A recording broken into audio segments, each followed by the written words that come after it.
I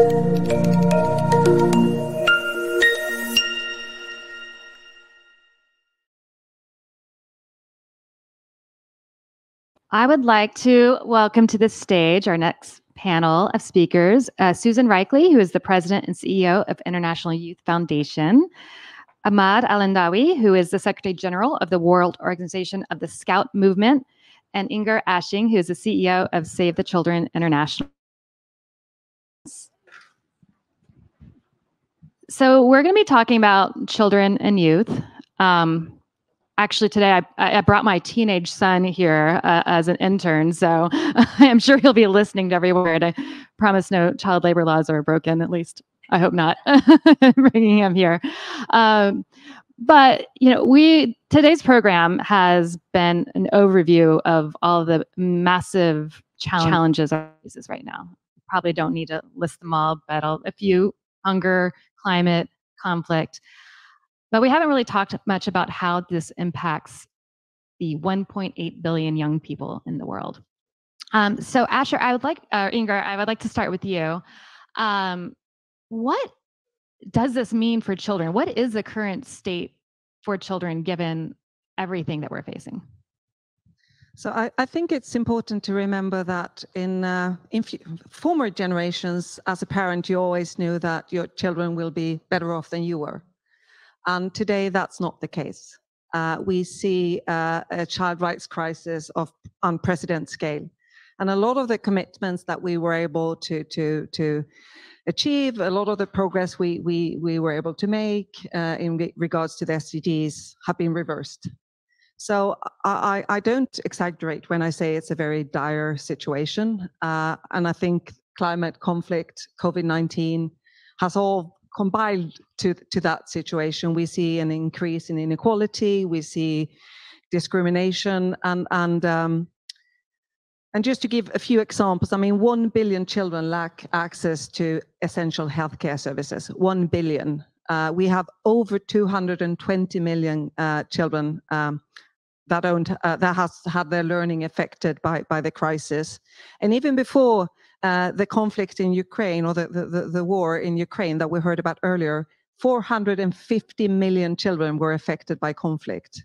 So this is a situation that I think at times is really challenging just to comprehend and understand. And I think one of the challenges is also that when you talk about the situation, it has become more complex and more complicated, and the solutions are not as easy. But it's really frustrating because many of these things, we know how to solve them, but we don't. What I really want to emphasize as well is that we see that it's easy to talk about children as a group, and we need to do that, but we also need to identify groups within the groups of children. Girls are more affected than boys often, children with different disabilities, children of indigenous groups, minorities, etc. So that's what we need to keep in mind. But one thing that strikes me is that when I meet children myself, and I was in Afghanistan a month ago, and I was meeting a group of 12-year-old girls in one of our community-based schools or classes, and the resilience that they show, how committed they are to be part of a positive change, that is what keeps me hopeful. Because if we let the children participate, if we involve them in the decision making, I'm sure that it's possible. And I think we have never seen a child and youth movement as strong as we do today. So that's on the positive side.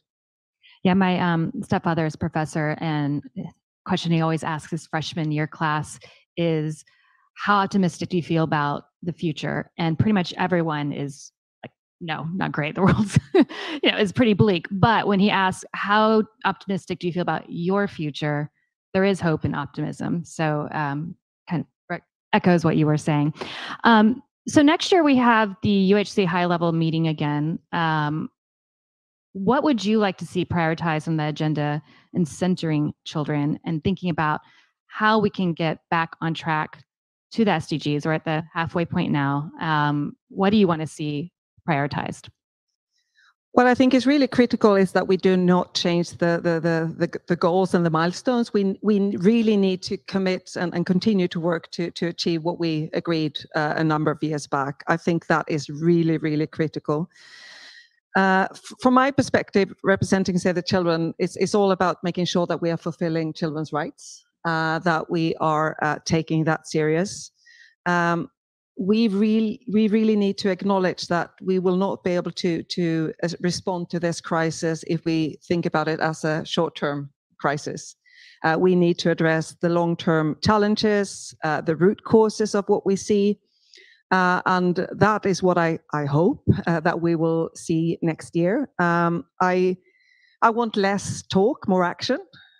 And I also want more children involved in the decision making, and as part of not just being invited once to participate in a meeting, but seriously being involved in both the identification of the problems, but more importantly, the solutions.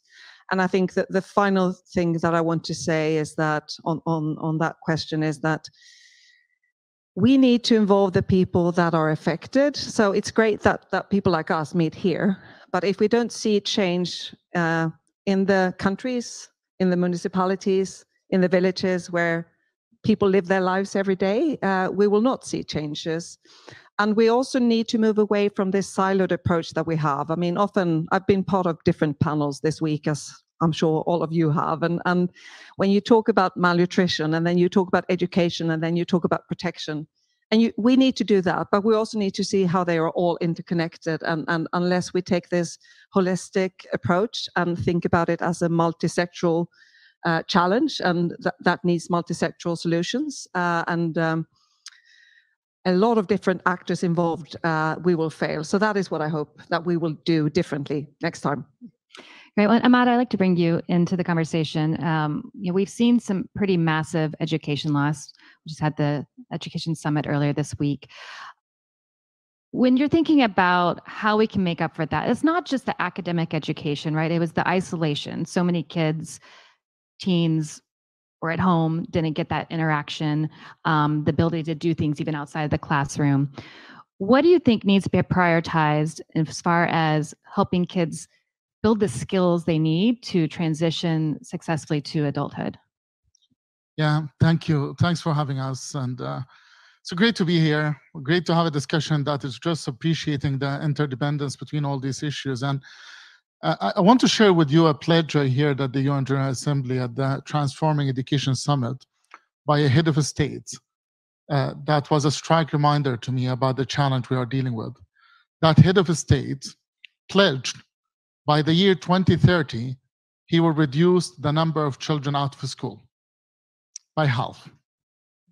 Imagine, by 2030. What struck me with that pledge, and I'm sure he wishes to probably put all children in school, but what struck me in that pledge, that seems we're still operating in an MDG world, not an SDGs universe. We're talking about transforming education, access to quality education, while clearly we're still debating, and a lot of these countries are dealing with the question of still simple access, and we cannot even meet that.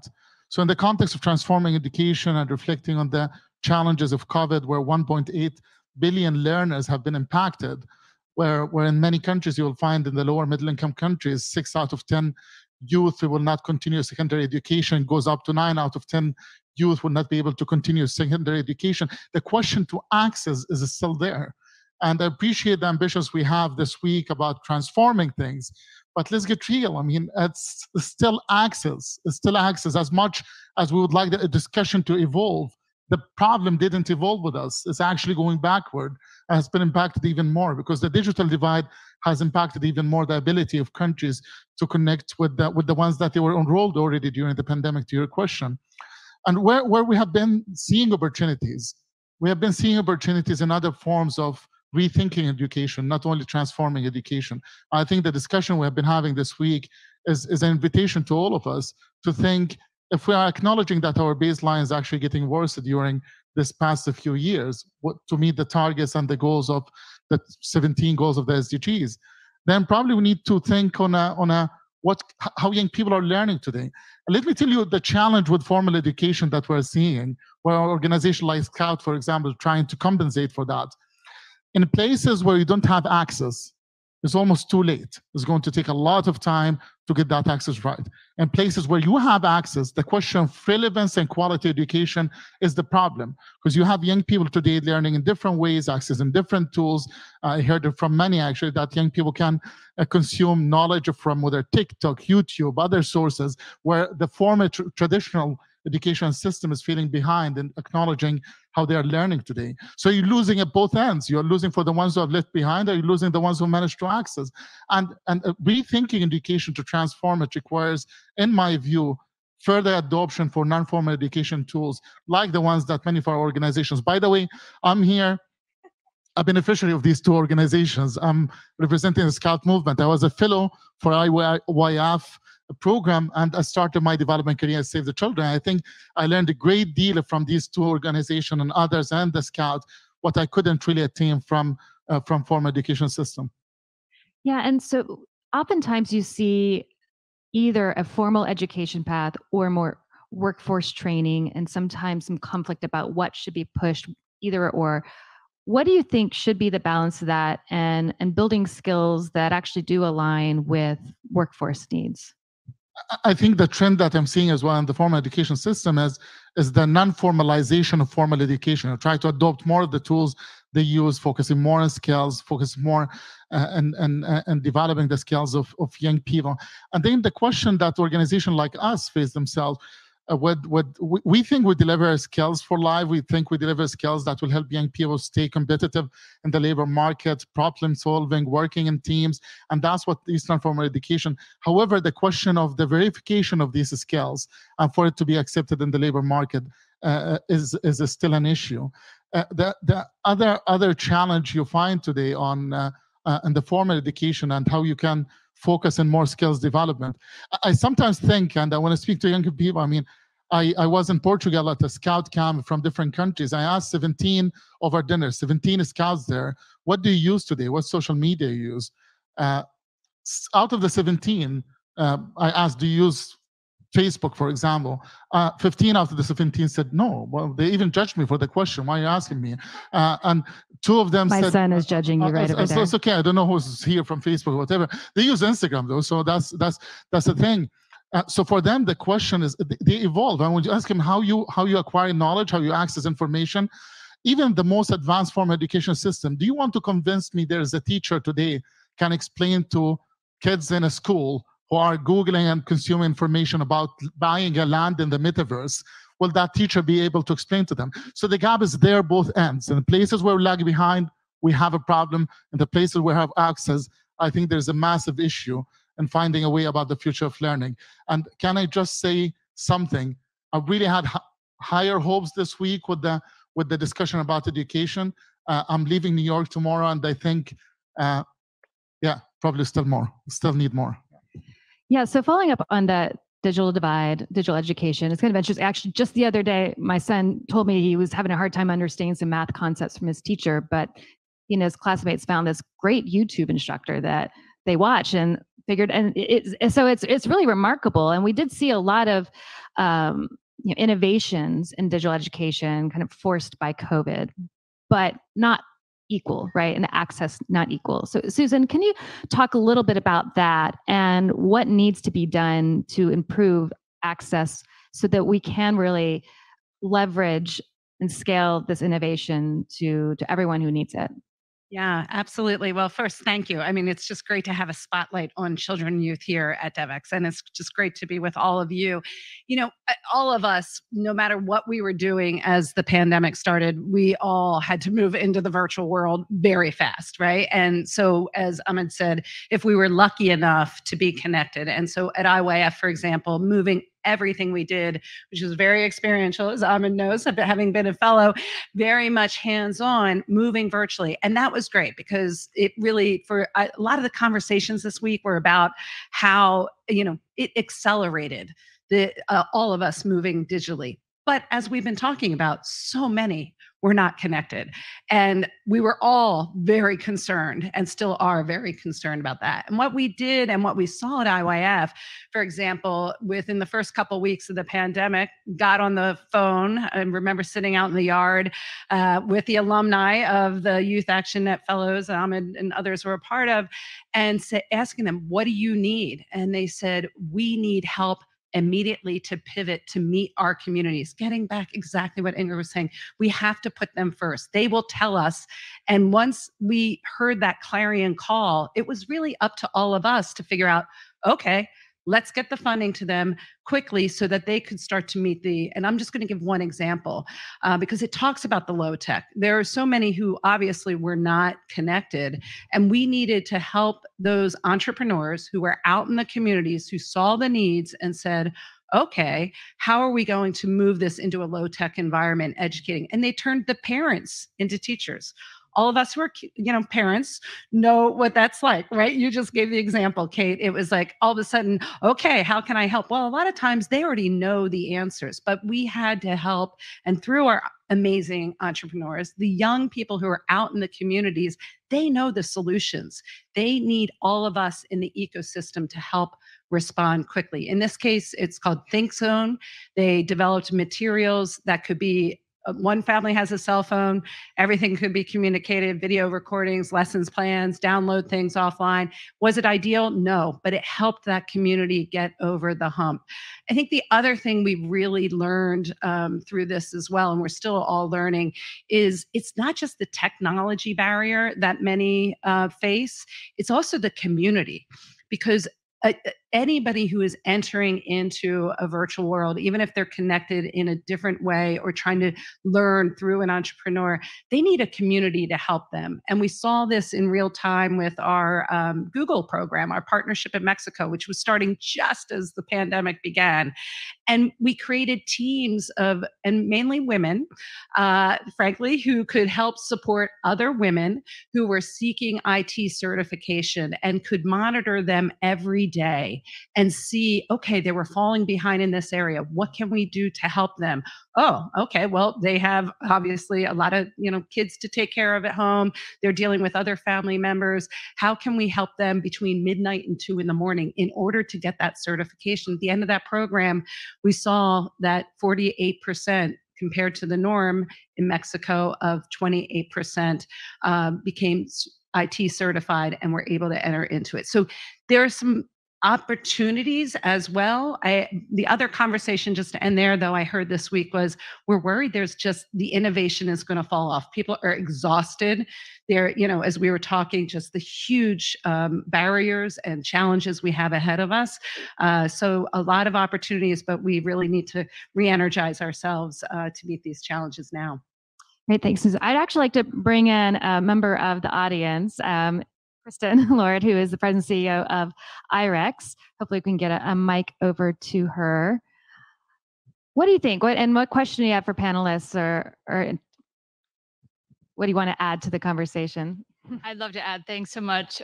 First of all, there's so much wonderful work being done for and with youth and children around the world by organizations like yours, like others in the room, and also by so many youth-led and youth-serving organizations at the grassroots level.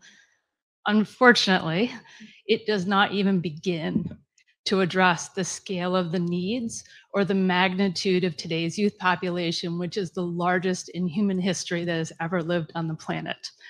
What bold ideas does a panel have in order to close the gap? Thank you. All right, bold ideas. Inger, you want to? Yeah,